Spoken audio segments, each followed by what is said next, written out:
Ora, muito bem, muito boa tarde, minhas senhoras e meus senhores. Apresentamos em nome da Associação Portuguesa de Direito do Consumo os nossos cumprimentos. Sejam muito bem-vindos a esta sessão comemorativa do quarto século da Lei de Serviços Públicos Essenciais.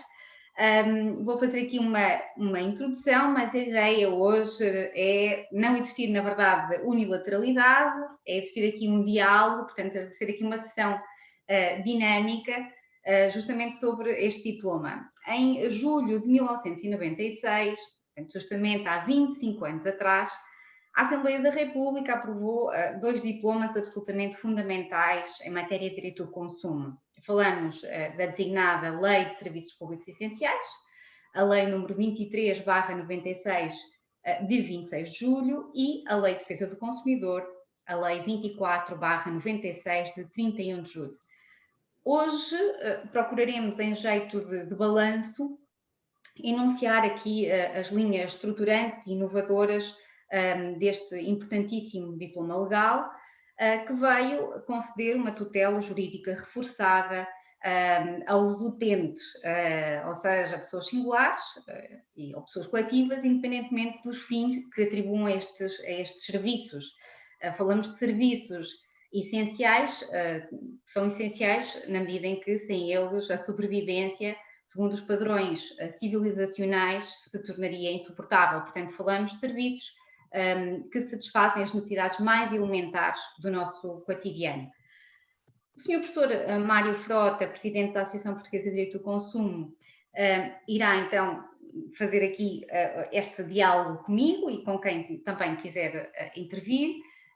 E, portanto, vamos aqui lançando para esta mesa virtual perguntas e respostas sobre este diploma e, eventualmente, também sobre a Lei de Defesa do Consumidor, uma vez que não teremos, em princípio, oportunidade de fazer uma sessão comemorativa da Lei de Defesa do Consumidor no próximo sábado, portanto, dia 31, e por isso, se calhar, faríamos sobre os dois diplomas esta mesma sessão. Portanto, começaremos com a lei que hoje comemoramos e depois também faríamos esse mesmo balanço sobre a Lei de Defesa do Consumidor. Ora, o artigo 9º, número 8 da Lei de Defesa do Consumidor, justamente impõe ao Estado a adoção de medidas adequadas a assegurar o equilíbrio das relações jurídicas que tenham por objeto bens e serviços essenciais, designadamente água, energia elétrica, gás, etc. Apesar deste comando incito na Lei de Defesa do Consumidor, a verdade é que este diploma foi, como já disse, publicado no Diário da República a 31 de julho e a Lei de Serviços Públicos Essenciais foi publicada antes, justamente, já referimos, a 26 de julho. E eu perguntava aqui ao Sr. Professor se conseguia explicar-nos o motivo deste atraso ou desta... parece contraditório, não é? Uma vez que o comando constava justamente da Lei de Defesa do Consumidor e, no entanto, a Lei de Serviços Públicos Essenciais foi publicada primeiro. Já agora, antes de lhe dar a palavra, aproveitava ainda para questionar quais são os serviços públicos essenciais aqui contemplados, se o artigo 1º, número 2, apresenta aqui um elenco taxativo ou meramente exemplificativo, se eventualmente propõe um alargamento deste âmbito objetivo de aplicação do diploma, e depois também questionava sobre a designação. Na verdade, a doutrina também defende outras designações, serviços de interesse geral, inclusivamente também serviços de interesse económico geral, nos dizeres até de diplomas da União Europeia, uma vez que são serviços de interesse geral, de facto, porque satisfazem necessidades básicas dos cidadãos e, por outro lado, não têm que ser necessariamente prestados por entidades públicas, podem ser prestados por entidades privadas. Portanto, questionava também a sua opinião a este respeito. E, portanto, Sr. Professor, tem a palavra. As minhas saudações a todos e a cada um.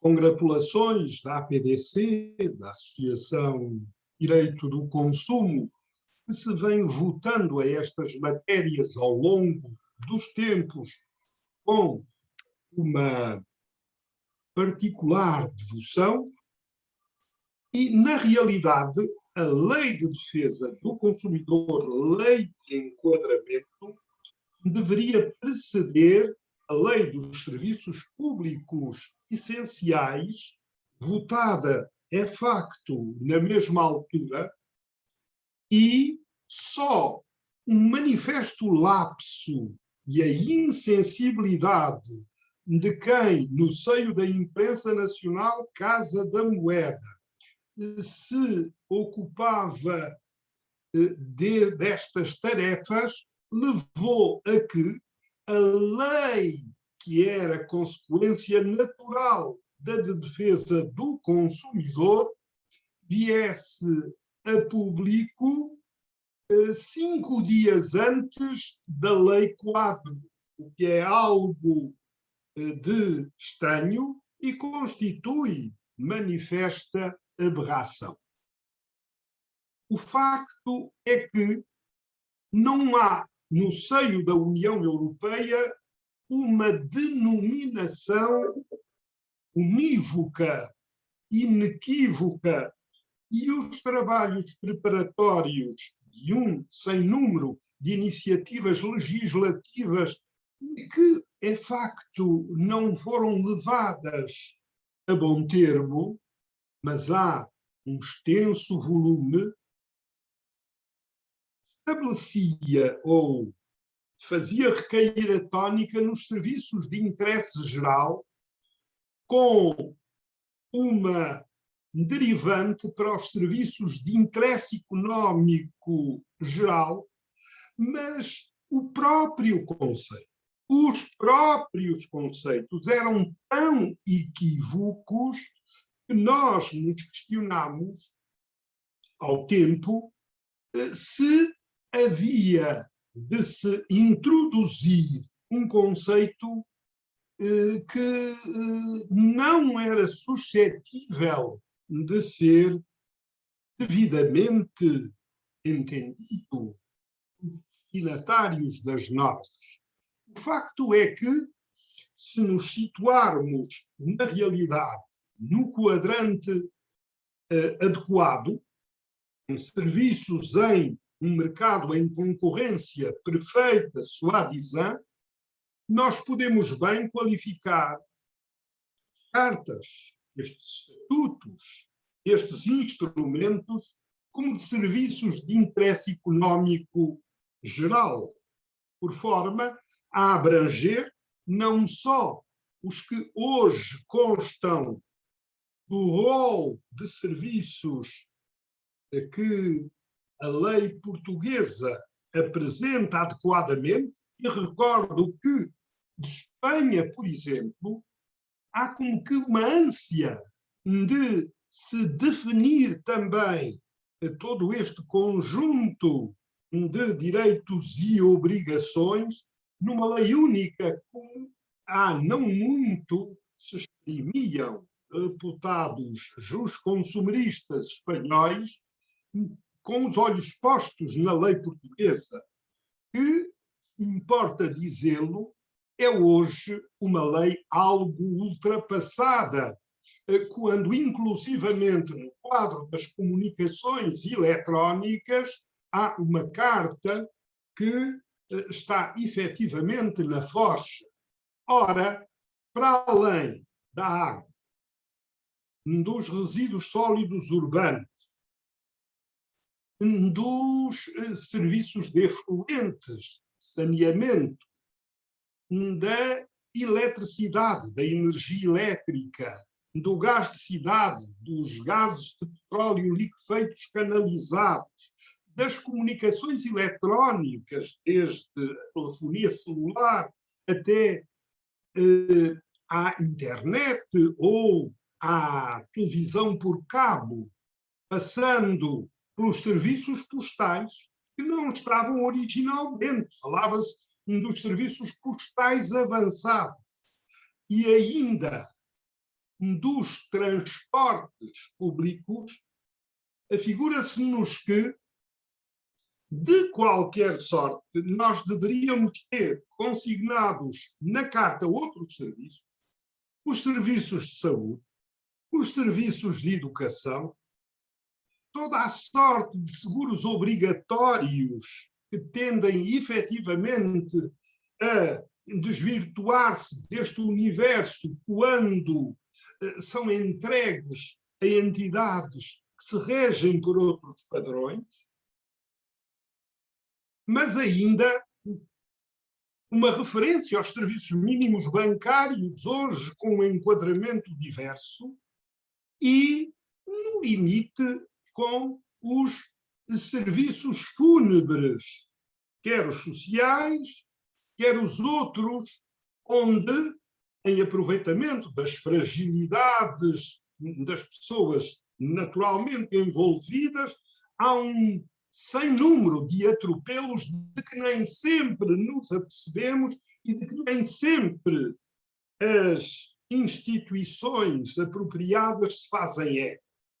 Por conseguinte, este é o enquadramento. Nós deveríamos ter lei quadro de defesa do consumidor à testa e depois, em desenvolvimento, todas as outras leis complementares. E a referência que a professora Susana Almeida faz, a justo título, ao número 8 do artigo 9º da Lei Quadro de Defesa do Consumidor, é disso reflexo.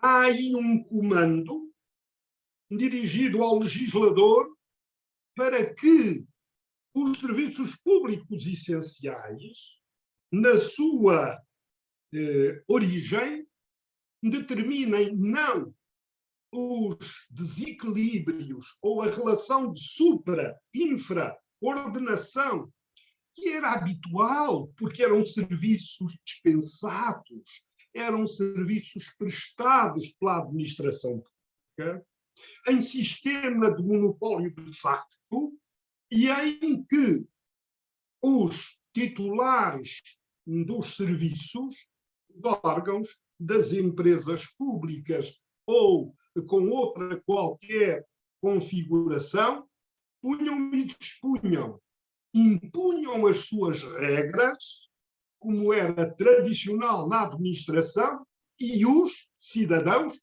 aceitavam-nas ou deixavam de estar servidos pelo conjunto, o manancial de utilidades públicos que se denominam exatamente assim, utilities, de utilidades que nos serviços públicos essenciais se imbricam.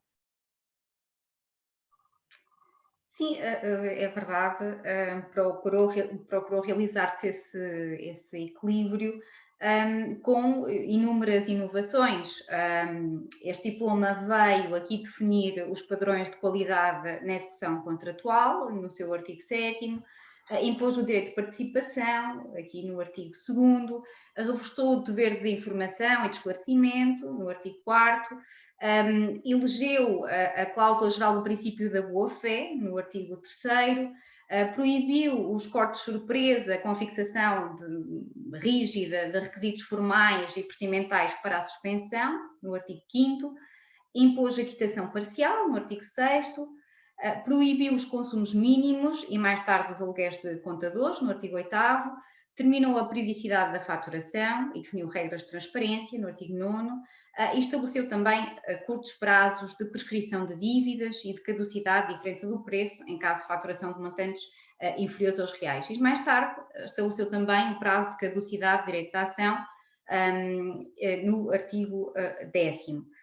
Mais tarde também veio surgir, veio prever-se a arbitragem necessária nos conflitos emergentes das relações de serviços públicos essenciais, mas desta feita apenas não extensiva aos demais utentes, apenas aos consumidores, no artigo 15. Queria, já agora, Sr. Professor, que nos explicasse sumariamente em que é que se traduziram estas inovações Em particular, se considera que a comunicação da suspensão do fornecimento deve assumir alguma forma especial, porque há quem, de momento, venha a avançar a possibilidade desta comunicação da suspensão de fornecimento ser feita, por exemplo, por e-mail, por correio eletrónico, e se isso não poderá gerar alguma insegurança, alguma desproteção do utente. Pergunto-lhe também, já agora, quanto à faturação, se acha que devíamos estabelecer aqui algum padrão, algum formulário. Eu sei que temos aqui regras muito bem definidas quanto à faturação, mas se devia haver aqui algum padrão para os vários setores de atividade económica. Pois bem, no que tange aos padrões de qualidade, esta exigência que constitui um imperativo da lei serve de algum modo para se pôr cobro àquela velha concepção que reflete o menosprezo por quem paga efetivamente a fatura, o consumidor, para quem é bacalhau basta. E o consumidor está no cerne do mercado. Se não há mercado sem consumidor, os padrões terão de ser os mais elevados. E, aliás, a lei que deveria estabelecer como medida de enquadramento o mais elevado padrão de qualidade, parece fazer depender efetivamente o preço dos níveis que a qualidade possa vir a atingir, o que se nos afigura realmente ainda um reflexo da desconsideração pela figura do cidadão consumidor, já não um administrado, mas em posição de paridade, exatamente de acordo com o número 8 do artigo 9º da Lei Quadro de Defesa do Consumidor, quando mandava repropor ou, pela vez primeira, estabelecer equilíbrios relacionais que, do precedente, do antecedente, não estavam efetivamente definidos. Mas depois, o direito de participação.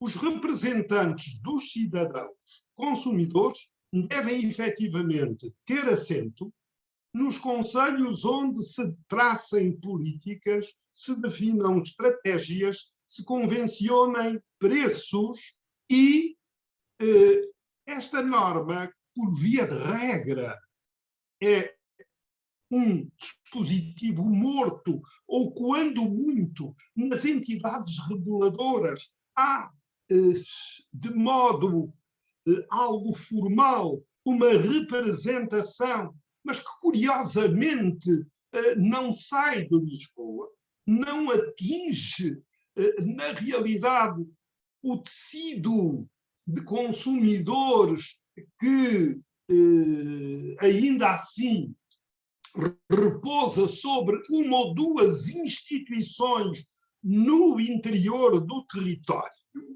E há aqui um conjunto de subversões a que importaria pôr cobre. Mas reforçou também o dever de informação. Quando nós sabemos que a informação é nuclear e nós não temos uma cultura de informação em Portugal. E os serviços continuam distantes. Nada se evoluiu neste particular. Basta a esse propósito verificar que não há qualquer transparência, e antecipando-nos à faturação, na faturação, para concluir que, na realidade, não se fez qualquer esforço no sentido de os contratos que são, em todas as circunstâncias de adesão, são contratos pré-elaborados, pré-redigidos, não são efetivamente elaborados de molde a que os consumidores saibam com rigor o quadro de direitos e deveres a que se adscrevem. E depois, no que tange à cláusula geral, ao princípio da boa-fé, este devia ser o alicerce fecundo em que todas as relações se deveriam processar. Quem se não lembra dos cortes surpresa aos fins de semana, de uma forma sádica, de serviços que não estavam nunca prontos para nada, cortavam ao fim de semana, e o facto é que, se as pessoas tivessem deixado o lar, tivessem deixado a casa com os géneros das arcas congeladoras ou nos frigoríficos, quando regressavam domingo à noite, começavam a dar-se conta do cheiro pestilento que dali emanava, porque, entretanto, ao sábado de manhã ou sexta-feira à noite, de forma extraordinariamente zelosa, os piquetes apareciam para cortar a energia elétrica, para cortar o gás, para cortar a água, sobretudo. A cláusula geral da boa-fé constitui o alfa e o ômega de todos estes princípios. Proibiu os cortes surpresa. Primeiro estive há instantes a rever a norma original com uma antecedência mínima de 8 dias. Depois, com uma antecedência de 20 dias nos serviços públicos em geral, mas com uma advertência 10 dias após o não pagamento da fatura e com um período acrescido de 30 dias para a satisfação das imposições a cargo dos consumidores no quadro das comunicações eletrónicas. E estes cortes surpresa continuam a registar-se. Ainda não há muito, em pleno período em que a suspensão do serviço estava proibida, as águas, nomeadamente as águas da Figueira, por quaisquer 20, 30 euros em atraso, cortaram sem pré-aviso água como o noticiava Luís Pena, que é militante, que é de resto dentro do nosso Conselho de Direção, mas denunciou esta situação. E há dias, curiosamente, a entidade reguladora veio a condenar, veio a sancionar o serviço universal a cargo da EDP numa outra empresa, neste momento, é a SU, que estava também à revelia das normas a efetuar cortes no fornecimento da energia elétrica. A este propósito, pode dizer-se que não basta uma mera comunicação. A comunicação tem de ser circunstanciada, pormenorizada, porque as eventuais importâncias em dívida podem estar cobertas pelo Instituto da Prescrição. E é necessário que se diga o que se deve com as parcelas, a indicação das datas das faturas, que devem ser as datas em que regularmente são emitidas, para que o consumidor possa impugnar montantes e invocar, eventualmente, em seu benefício, a prescrição ou a caducidade do direito à diferença do preço, que é outra das modalidades em que, tendo-se faturado pouco, se vem depois a faturar a diferença quando se tiverem dado conta os prestadores de serviços, os fornecedores, de que há ali, efetivamente, montantes não faturados. E, no que tange a este propósito, à notificação e a essa ideia peregrina avançada por alguns eu terei escrito aqui, agora há instantes, como regra, não. Só para quem haja aceita a fatura digital, e isto é um ato voluntário, não pode ser imposto, e mediante autorização prévia de que as notificações passarão a ser feitas por tal meio, porque temos entre nós, e eu saúdo particularmente o cidadão Paulo de Moraes, e há instantes me dizia que me tinha sido enviado uma mensagem, um e-mail, uma mensagem eletrónica, quarta-feira da semana passada.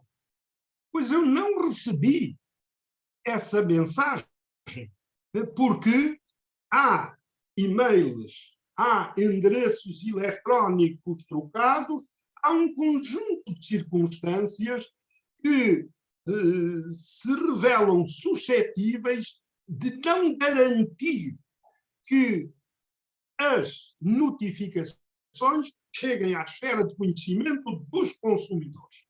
E, na realidade, esta justificação é suficiente para que possamos dizer que, neste particular, há estrita necessidade de se garantir a maior certeza, a maior segurança.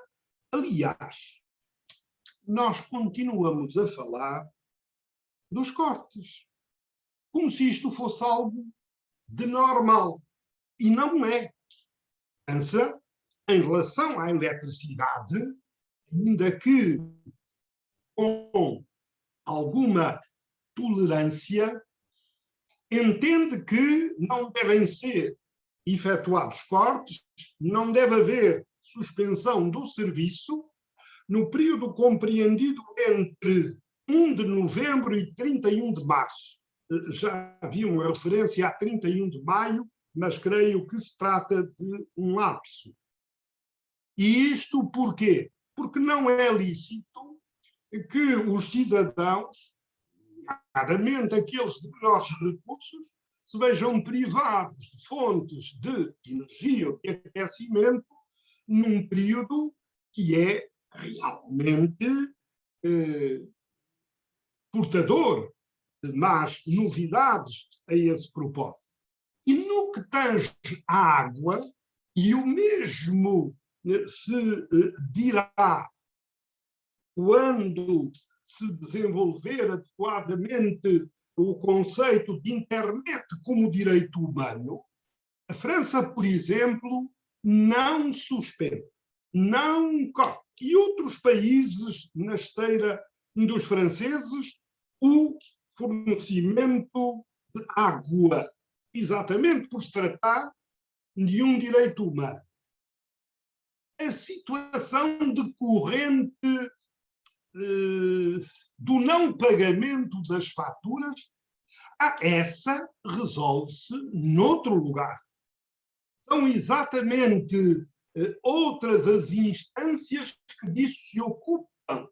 Que é evidente que as empresas que prestam os serviços devem por eles ser remunerados, mas não é óbice a que não tenham efetivamente de cortar, resolvendo-se o problema e podendo as empresas, por meio de expeditos, vir efetivamente a receber os montantes correspondentes às faturas indébitas, às faturas não pagas, sem que se tenha de sacrificar o consumidor.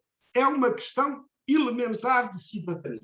No que tange à quitação parcial, hoje as empresas, através do pagamento pelo multibanco, tendem efetivamente a boicotar esta norma, segundo a qual não pode ser recusado o pagamento de um serviço público, ainda que faturado juntamente com outros, exatamente porque o consumidor tem direito a que lhe seja dada a quitação do serviço e as pessoas só devem pagar rigorosamente o que consomem na exata medida do que e em que consomem.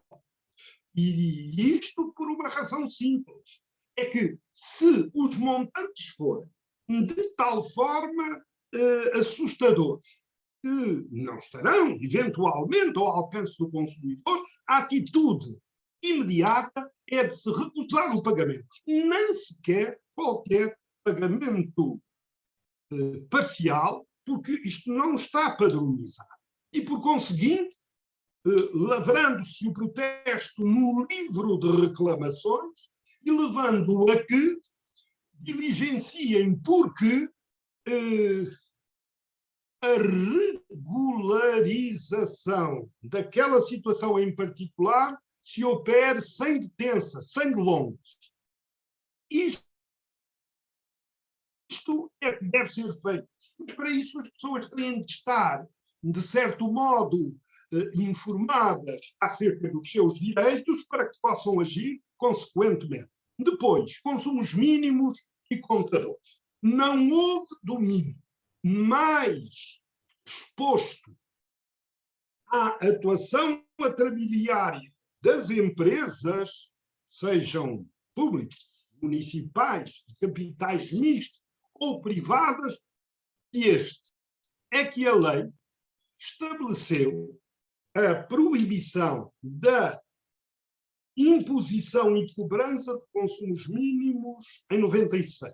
Em 2008, estendeu efetivamente isto a importâncias relativas ao aluguer, à amortização ou à inspeção periódica de contadores ou outros instrumentos de medição.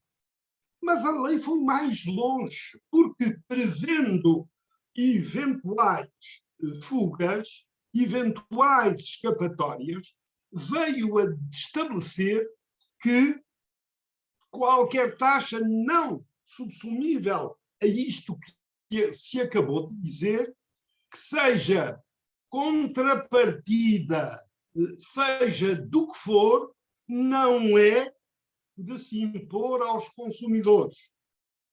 Por conseguinte, a lei foi ao ponto de esmiuçar todo o conjunto de situações que não deviam, na realidade, desfeitear aquela proibição original. E o que fizeram as empresas, em lugar de consumos mínimos ou de alugueres de contador, criaram quotas de disponibilidade, quotas ou taxas de serviço, taxas de potência, termos fixos naturais, taxas de volumetria, um sem número de aspectos que não for a circunstância de os tribunais serem morosos, ou por vezes os juízes estarem em posição de defender os poderes públicos e não numa posição de imparcialidade a dispensar justiça em nome do povo. Só isso é que levou, por exemplo, que uma ação que levou 10 anos contra as águas da Figueira, movida pela ACOP, se tenha frustrado de todo, porque as insuficiências dos advogados da empresa, que eram dos mais reputados de um escritório de Lisboa que atende às águas de Portugal, tivessem sido supridas pela magistrada dos tribunais administrativos, quando, em nosso entender, o próprio Tribunal Administrativo, isto foi até ao Tribunal de Conflitos, é não só inidóneo em termos de jurisdição, como incompetente em razão da matéria. E, no entanto, foi aqui que isso foi julgado. Pudessem as instituições autênticas, autónomas e genuínas dispor de condições para propor, amiudadas vezes, ações, e este era exatamente um aspecto que poderia voltar aos tribunais, porque ao longo destes anos, 25 anos para os consumos mínimos, de 2008 a 2021, 13 anos para os alugueres de contador, esta norma é autêntica letra morta. As entidades que operam nos diferentes segmentos de mercado, permitam-me esta expressão, este academismo, gozam com a cara dos consumidores. Não têm vergonha nenhuma. Vão-nos ao bolso e ainda se riem por cima. Além disso, para concluir, periodicidade da faturação. Periodicidade que, curiosamente, estando em lei da República, as entidades reguladoras alteram a natureza imperativa da norma, dizendo que, na verdade, salvo convenção em contrário, a faturação pode não ser a periodicidade pode não ser a que a lei estabelece. Além disso, de acordo em absoluto com a doutora Susana Almeida, quando pergunta se deve ou não haver padrões serviço a serviço. Em absoluto, porque a transparência é aqui de regra. E as confusões são de tal ordem, naquilo que nos é presente.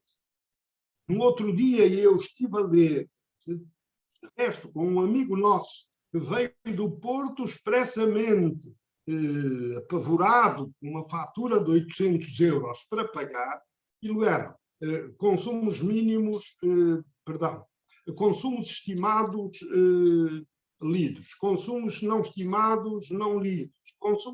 Era uma confusão de tal ordem que eu tive de lhe dizer, era um homem que pertence ao clero, se o senhor padre, que tem os favores do Divino Espírito Santo, não consegue efetivamente interpretar esta fatura, quer que nós, simples mortais, o façamos, valeu efetivamente pelo almoço. Depois, para concluir, prescrição e caducidade. Antunes Varela, civilista de nomeada, interrogava, a propósito de um acórdão da relação do Porto com outro de Lisboa, por que razão este artigo 10º era suscetível de interpretações tão ínfias como as que, assistidos por professores de nomeada, assistindo exatamente as empresas de grande porte, procuravam, e tudo se fez para que este prazo de caducidade, este prazo de prescrição, estabelecido nos 6 meses, cujo prazo de prescrição e de prescrição liberatória não fossem como tal considerados. E havia uma solução intermédia. Primeiro dizia-se 6 meses para a emissão da fatura, prescrição de 5 anos de harmonia com a linha G do artigo 310 do Código Civil.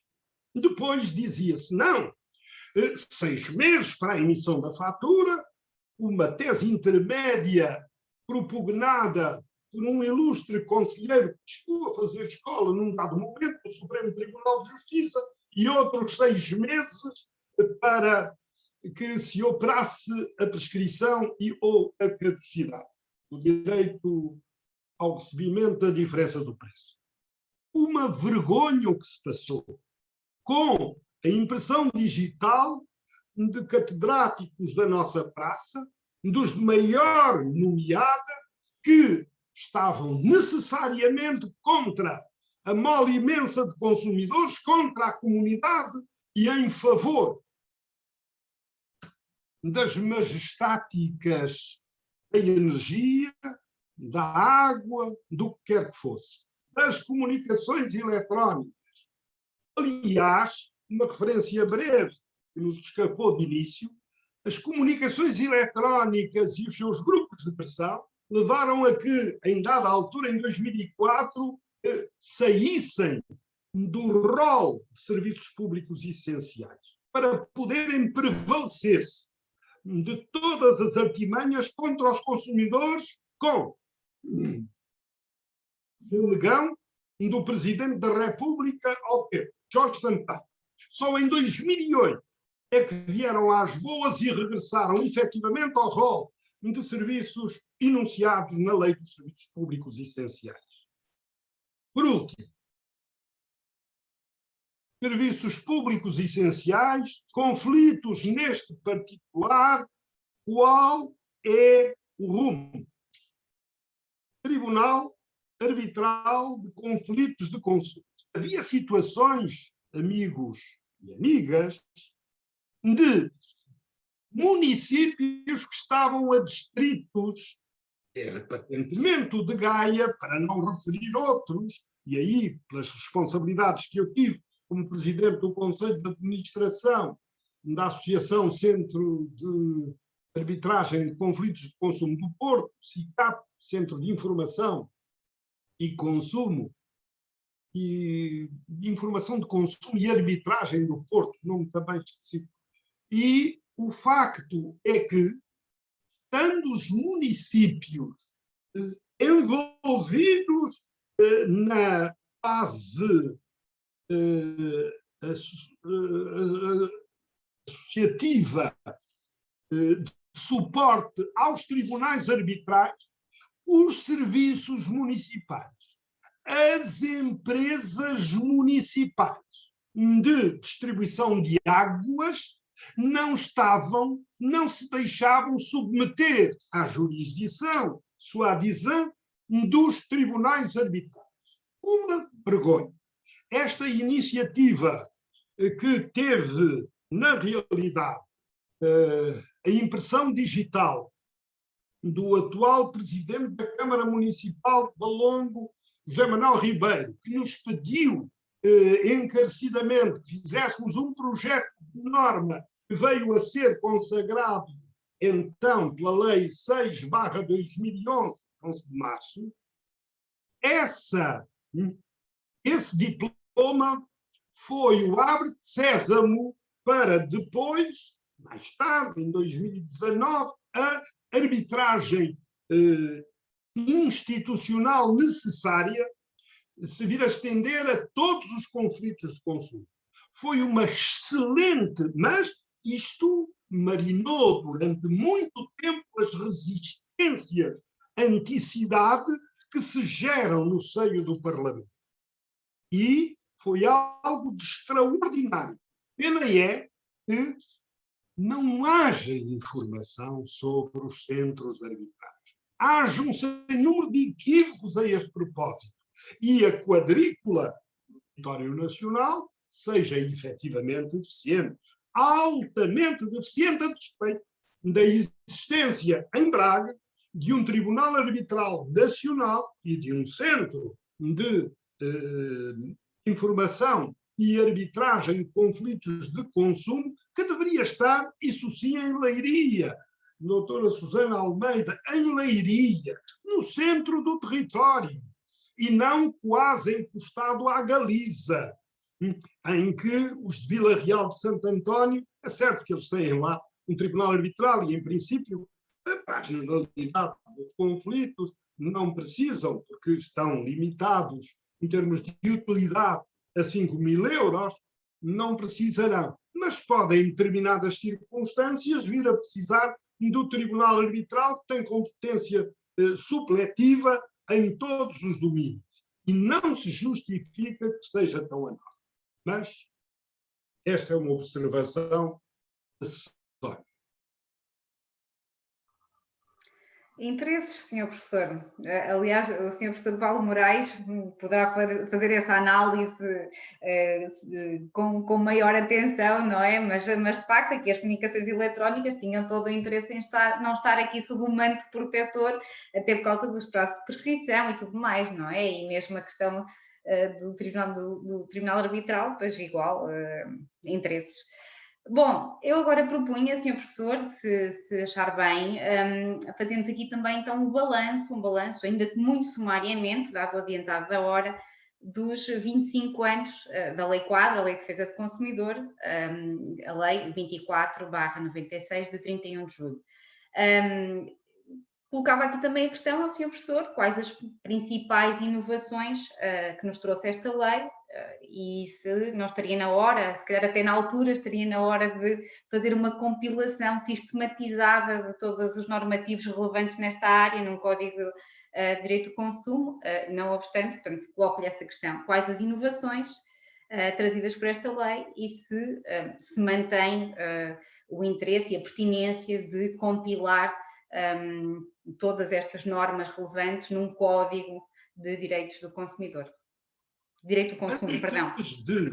Antes de responder diretamente à questão, eu queria trazer aqui uma saudação especial, disso nos incumbiu o conselheiro Jorge Pegado Lix.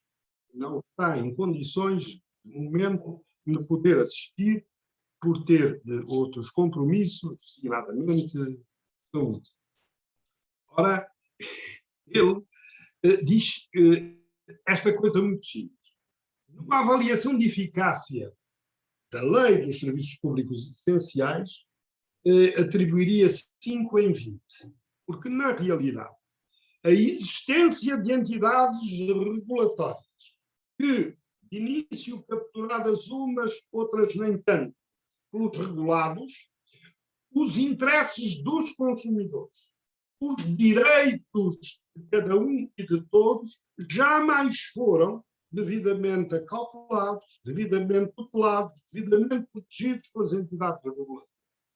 A ANACOM, a Autoridade Nacional de Comunicações, tem agora tido uma postura de relativa intransigência, o que nota-se pelas notícias vindas a lume na comunicação social, tem gerado, inclusivamente, o desagrado dos operadores que não aceitam, efetivamente, as atribuições e competências e os seus reflexos na gestão cotidiana de determinados dossiês.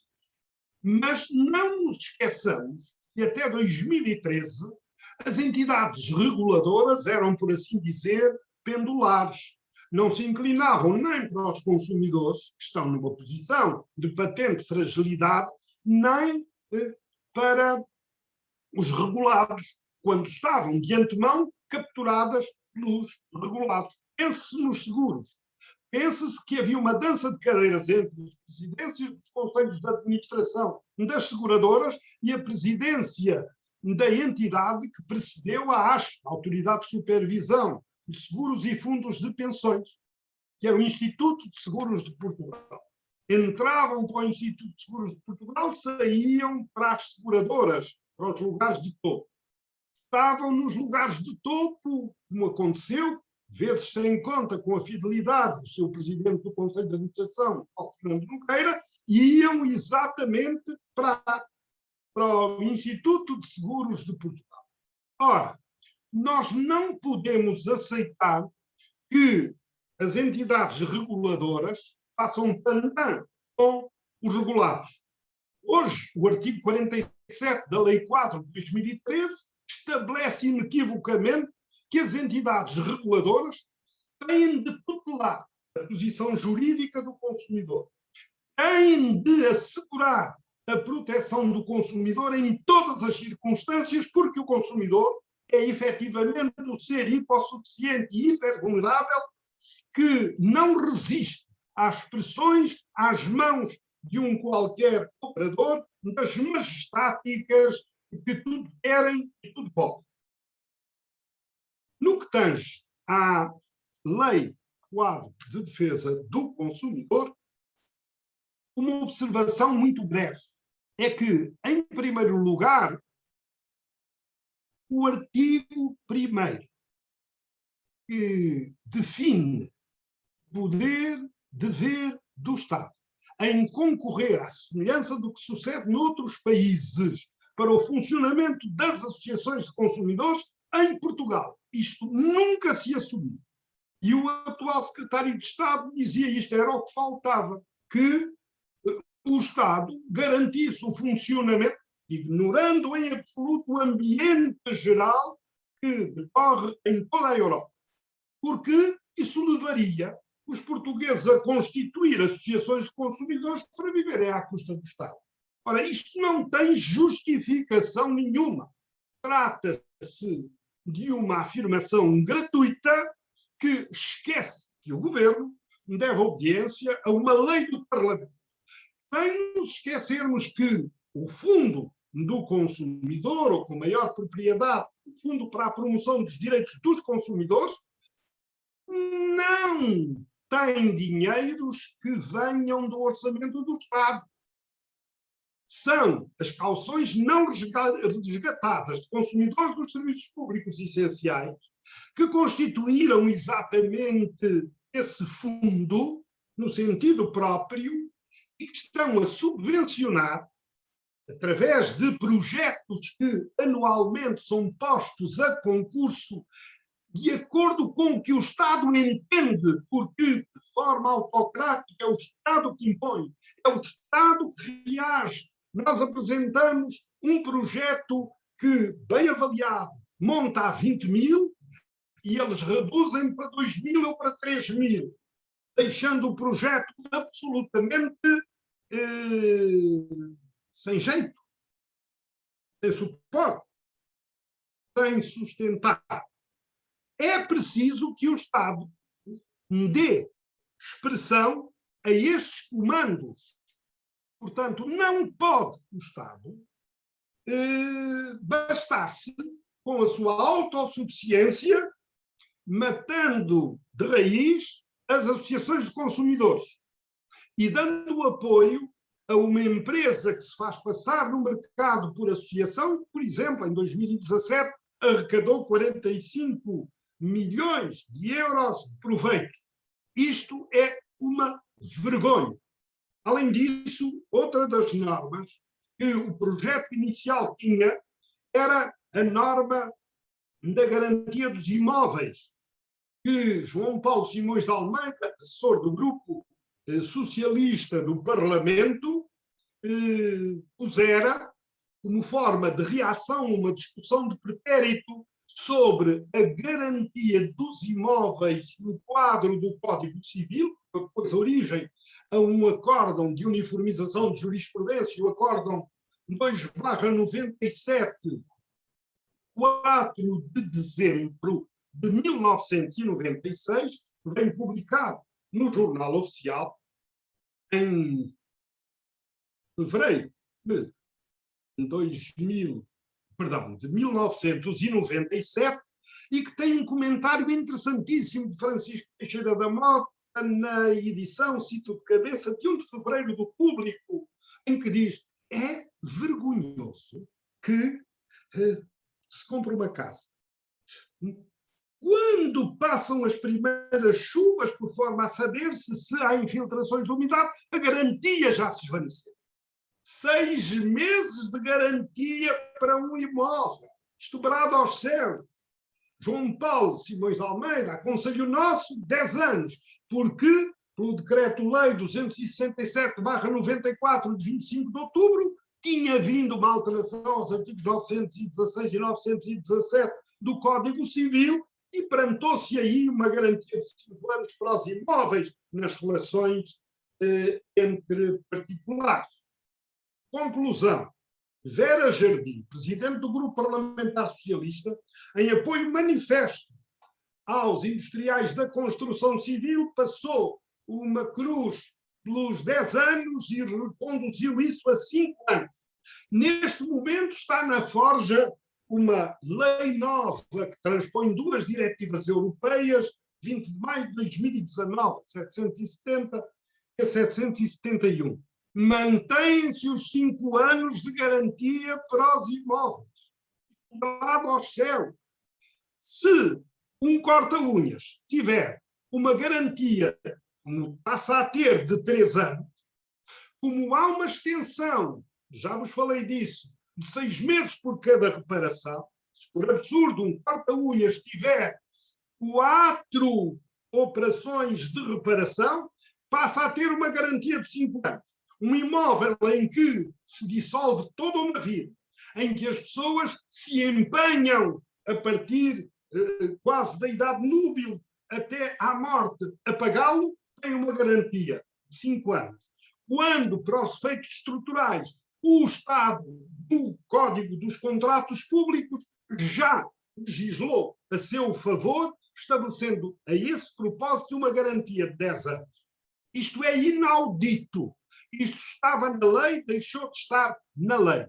Para além disso, há também outras situações. Informação informação, proteção, para não referir o mais. Entretanto, à sua disposição para o que entenda a este propósito eventualmente desenvolver. Sim, professor, posso dizer aqui algumas considerações sobre o direito à formação e à educação, uma vez que num evento que tivemos ainda este ano, fizemos algum estudo a respeito do artigo 6º portanto, e de todos os comandos que aqui estão consagrados no artigo 6º da Lei de Defesa do Consumidor. A verdade é que nestes 25 anos pouco se fez a este respeito, portanto não houve propriamente alteração dos currícula e mesmo a respeito também da formação dos professores. A reflexão que nós fizemos foi no sentido de que a concretização deste dispositivo não passará por enxertar os temas de direito do consumo na disciplina de cidadania. Falámos sobre isso. Na verdade, a educação do consumidor é multidisciplinar, portanto, abrange variedíssimas temáticas, como a qualidade e estilos de vida, o consumismo, finanças pessoais, direitos e deveres dos consumidores, a publicidade, o consumo, o ambiente, a dieta, nutrição, informação e segurança, portanto, um conjunto imenso de matérias. E entendemos que se deve realizar um ajustamento curricular nos vários níveis de ensino, com a previsão justamente destes temas. E tendo em conta que, no contexto em que vivemos e também os eixos da nova agenda do consumidor, há que colocar ênfase quer no consumo digital, quer no consumo verde.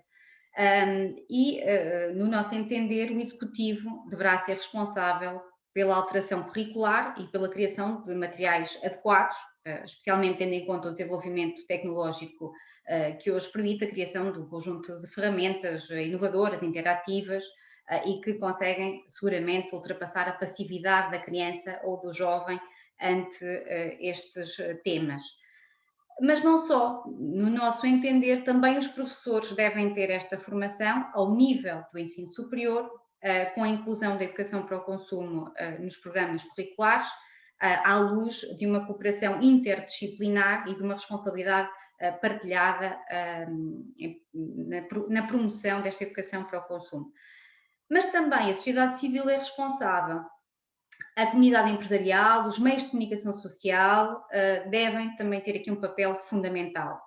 As associações de promoção dos direitos dos consumidores podem promover ações de formação, artigos na imprensa escrita, espaços na rádio de formação e informação para o consumidor, entre outras iniciativas, e nesse particular a nossa associação, e em particular o Sr. Professor, tem um dinamismo incrível, todos os dias publica em vários jornais regionais, nacionais e rádios. Portanto, nós aqui cumprimos o nosso papel de cães de guarda, não é? Como já disse num outro espaço, citando a diretora da BEUC, não é? Que temos este contacto diário com os consumidores e, portanto, que fiscalizamos a aplicação e o respeito pela lei.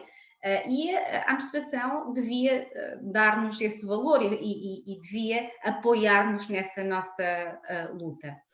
Por outro lado, então, também a comunidade empresarial deveria promover ações de formação dos seus colaboradores com a educação para a responsabilidade social e uma visão da cidadania do consumidor com preocupações ambientais que também estão na ordem do dia.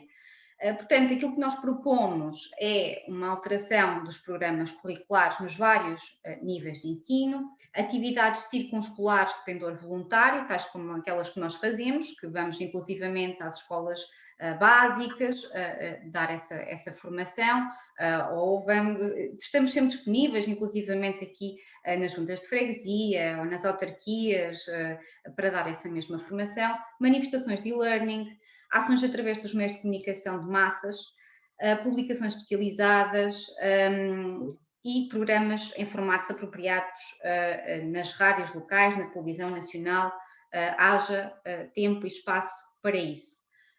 E passava a palavra ao Sr. Professor para nos falar, quiçá, do direito à informação. Bem, é que no que tange à informação, o artigo que disso se ocupa, da informação em geral, como se qualificou ao tempo, é uma manta de retalhos, por assim dizer, mas uma manta que nada cobre. Repare-se, falava-se aí dos serviços municipais de informação ao consumidor. Isto não passou para a lei, a despeito de, na altura em que, como secretário-geral, preponderava na Associação Nacional de Municípios Portugueses o engenheiro Artur Trindade, de ter feito um esforço enorme para que isto fosse vertido em lei e, longe de gabinetes ou de centros sem expressão, mal dotados de pessoal, em cerca de 80 dos 308 municípios, e estes 80 nem todos são operacionais, nós não temos um único serviço municipal de informação ao consumidor. Não se constituíram os conselhos municipais de consumo, com a representação das associações de interesse económico, das associações de consumidores, de elementos destacados da sociedade civil, das personalidades nomeadas de cada um dos conselhos. Não há, a não ser, presumo, em Famalicão, mas que julgo que não funciona. E em que havia esta coisa absolutamente estranha de terem convocado associações das regiões autónomas, maiormente dos Açores, para fazerem parte do Conselho Municipal de Consumo de Famalicão. Para além disso, os espaços que se deveriam reservar nas estações de radiodifusão e de radiotelevisão públicas em 25 anos, com exceção de um período em que, mercê de um gesto de cortesia do ao tempo presidente do Conselho de Administração, bastonário Coelho Ribeiro, que já não está, que já não pertence ao rol dos vivos, que tinha uma sensibilidade extraordinária para isto, um advogado, um bastonário, um humanista, que levou a que, ainda no outro dia, numa das televisões, isso foi recordado pelo Júlio Magalhães, que nós conseguíssemos ter um espaço pela manhã, que era relevantíssimo. Aliás, a lei dos serviços públicos essenciais foi consequência das sucessivas denúncias que nós fizemos nos programas da manhã do canal 1 da RTP, transmitidos do Monte da Virgem. E não nos esqueçamos que depois houve um simulacro que não durou muito tempo e não tinha qualidade, e em termos institucionais não se abriram as portas da rádio pública, não se abriram as portas da televisão pública para que a informação ao consumidor chegasse nas melhores condições. 25 anos depois, estamos na estaca zero. No que tange ao direito à proteção jurídica e ao direito a uma justiça acessível e pronta, foi José Sócrates Pinto de Sousa que, enquanto primeiro-ministro, retirou aos consumidores algo que a lei original, em cumprimento da garantia de um acesso pronto e livre à justiça, que era a dispensa ou a isenção, como a lei ainda dizia, de preparos e custas nas ações propostas contra os consumidores ou por estes propostas contra os fornecedores, até ao limite da alçada da primeira instância, no caso, 5.000 euros. Ora, nestas circunstâncias, aquilo a que se assiste é uma denegação sistemática de direitos aos consumidores. De resto, a única coisa que veio a traduzir-se em benefício, na esteira do que se fizera, como já se acentuou, na arbitragem necessária para conflitos suscitados no seio dos serviços públicos essenciais foi a extensão da arbitragem necessária a todo e qualquer conflito até aos 5.000 euros. E isso foi vantajoso. No mais, a outorga de legitimidade ao Ministério Público, que já vinha, em termos específicos, das ações inibitórias, no caso das cláusulas abusivas, mas a extensão desta legitimidade para todos os aspectos ligados aos interesses individuais homogéneos, aos interesses coletivos, stricto sensu, e aos interesses difusos, não foi aproveitada pelo Ministério Público para o efeito.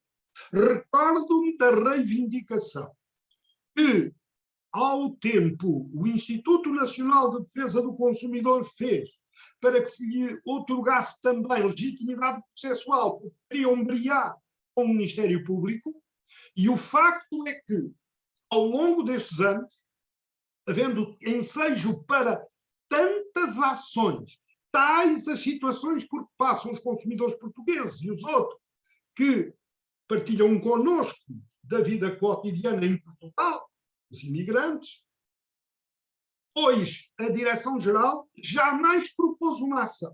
E passou uma vez por vergonha.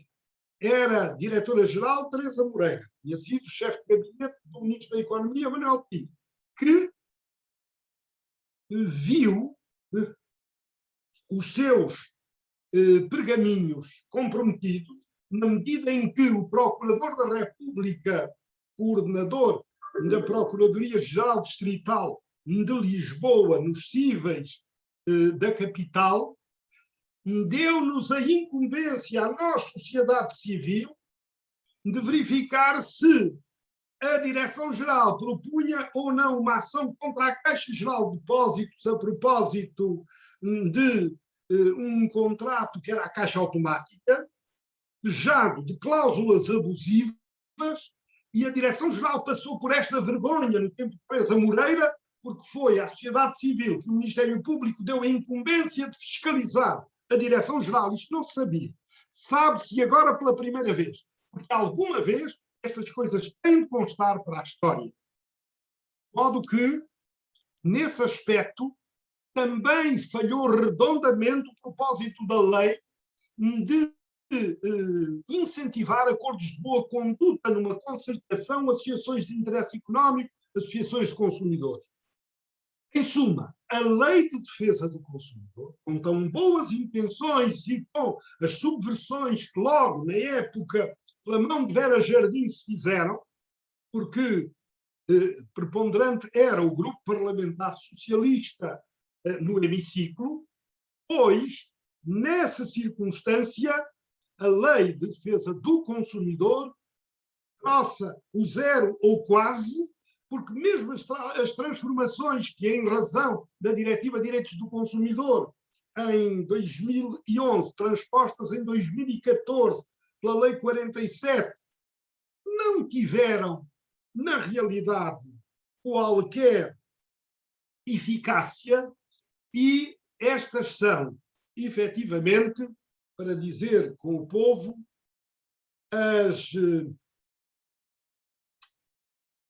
as achas com que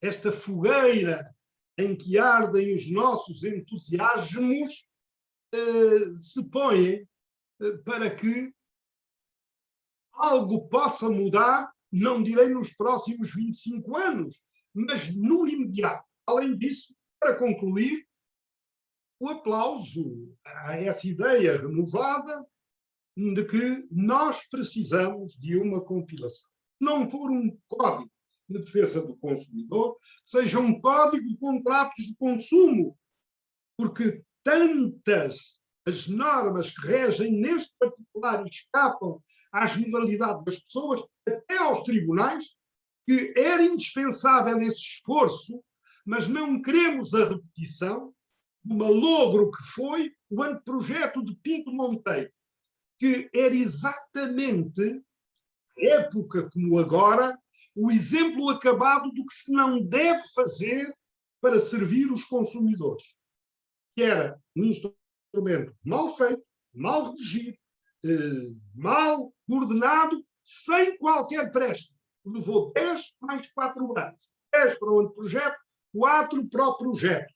E ficou, ainda bem, como diz Jorge Pegado Liz, na gaveta de Fernando Serrasqueiro, secretário de Estado da Defesa do Consumidor, à época, que, certo, aí por boas razões, não quis que esse diploma visse a luz do dia. Ainda bem.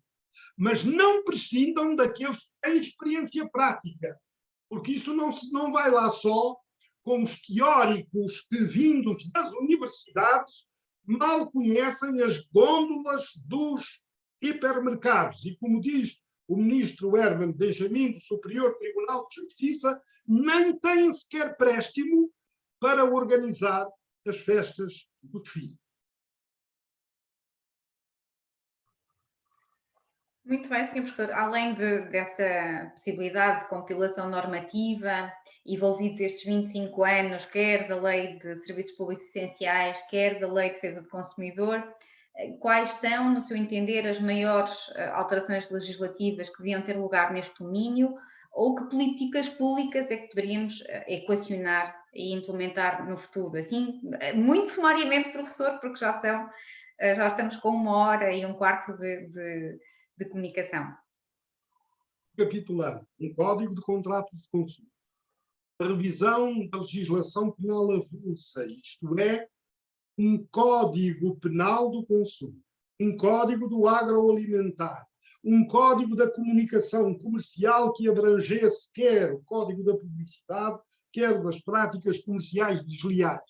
Em termos institucionais, hoje que já temos um provedor dos animais, ou do animal, que haja ao menos o propósito de criar, como tantas vezes vimos reivindicando, um provedor do consumidor. Que haja serviços municipais do consumidor instantemente, conselhos municipais, um Tribunal Nacional no centro do território. Que haja, afinal, para concluir, que haja nestas circunstâncias um Conselho Nacional do Consumo que funcione na base de secções especializadas em que as coisas se giram e as políticas possam efetivamente por aí vir a ser projetadas. Formação, informação, proteção e um suporte institucional extraordinário num país que não tem sociedade civil, num país em que há como que um simulacro de instituições e em que as instituições autênticas, autónomas e genuínas, que se contam pelos dedos de uma só mão, 2 são votadas efetivamente ao descaso. Pátria honrai, que a pátria vos contempla. Quando se fala agora dos almirantes que resolvem problemas, precisamos de eleger este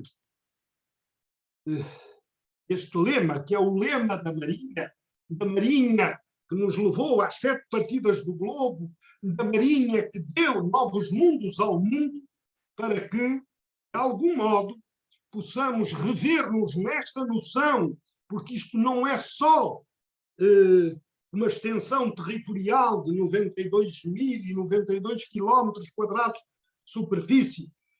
Isto é muito mais. E para que neste amplexo possamos, na realidade, honrar-nos por nos preocuparmos com as pessoas que no dia-a-dia sofrem todos os atropelos nos diferentes segmentos do mercado de consumo, dentro da ideia de que a pátria honrai, que a pátria vos contemple. Muito obrigada, Sr. Professor. Palmas. Acho que ficámos aqui com muito boas ideias pelas quais devemos pugnar. Em particular, apraz-me a ideia da criação de um professor do consumidor, efetivamente, além de todas as demais que enunciou, mas essa em particular, julgo que traria proximidade ao consumidor e talvez fosse mais fácil defender os seus interesses, os seus direitos. E eu, se calhar, agora abri aqui muito, com alguma brevidade, abri aqui o espaço para debate, para o caso de alguém querer tecer alguma consideração ou querer colocar alguma questão. Façam favor.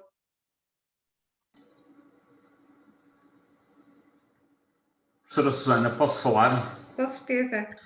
Bom, muito boa tarde a todos. Eu vou repetir o que disse numa mensagem escrita, eu vou ter que me ausentar, mas não queria deixar de lhes agradecer, enfim, eu acompanho o trabalho da PDC de perto há muitos anos, agradecer em particular o trabalho do professor Frota, da professora Susana e da professora Ruth, e obviamente todos os que os ajudam, mas a organização tem sempre líderes, todas as organizações devem ter líderes, e realmente esta está muito bem liderada, e sobretudo enaltecer a coragem que tem em continuar a ensinar-nos muitas coisas e a defender os consumidores, sobretudo num país em que os consumidores não têm capacidade para se defender autonomamente, porque, enfim, o nível cultural é o que é, como sabemos, e há realmente um grande déficit de meios e de participação.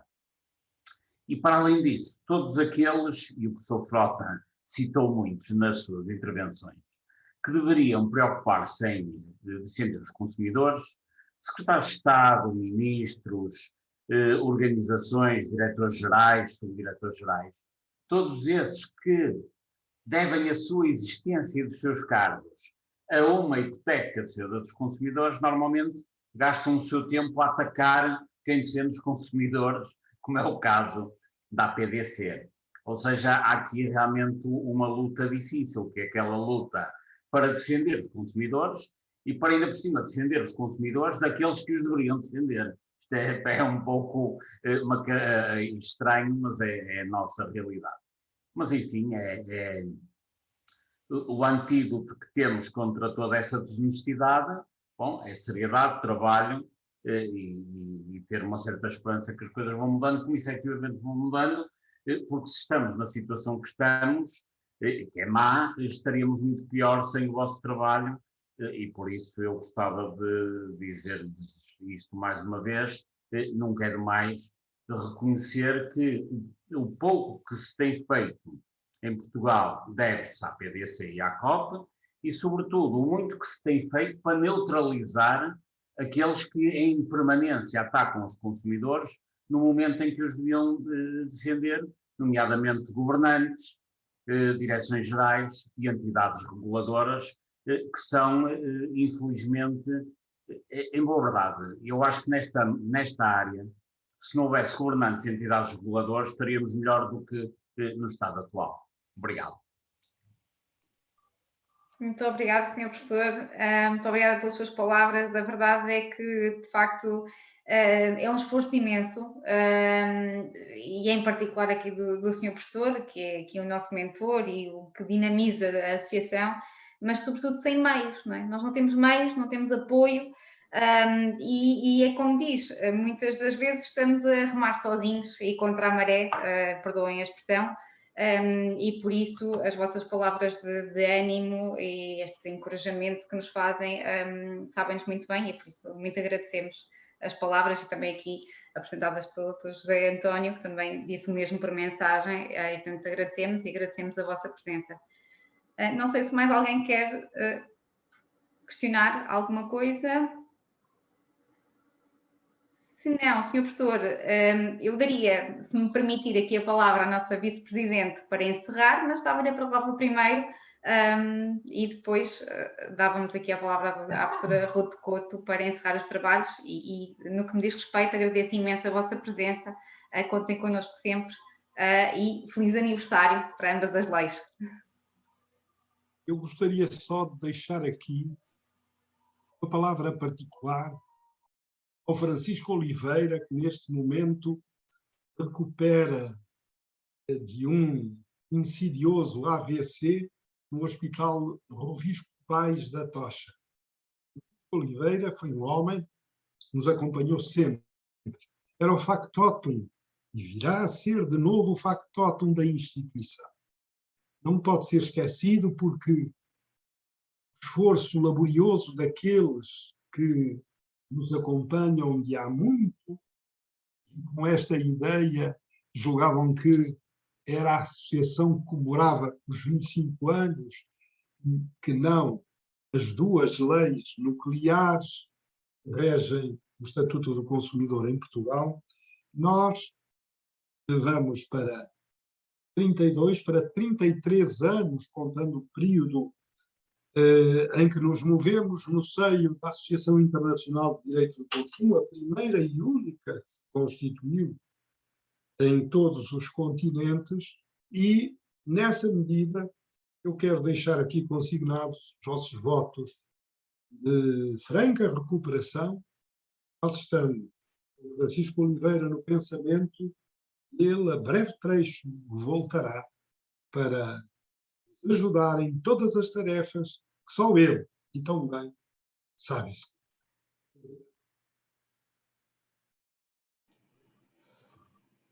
Muito bem. Resta-me então agradecer a todos a participação neste dia de julho. Já estamos todos quase com a cabeça em férias, mas ainda há sempre tempo para partilharmos aqui um bocadinho sobre estas importantes temáticas relacionadas com a defesa do consumidor. Inclusivamente tínhamos ali uma participante que, ao usar um serviço essencial, ao que me pareceu, ia num transporte público, e portanto cá vos esperamos em futuras iniciativas da APDC e contamos com a vossa participação e com a vossa também, não queria dizer instigação, porque não é bem esse o termo, mas no fundo provocarem-nos também a fazer sempre mais, e coloquem as vossas dúvidas e partilhem as vossas inquietações, que nós teremos certamente muito gosto em ir promovendo iniciativas também para dar resposta a algumas delas. Muito obrigada a todos, bem-aja e até à próxima. Até à próxima. Obrigada. Obrigado.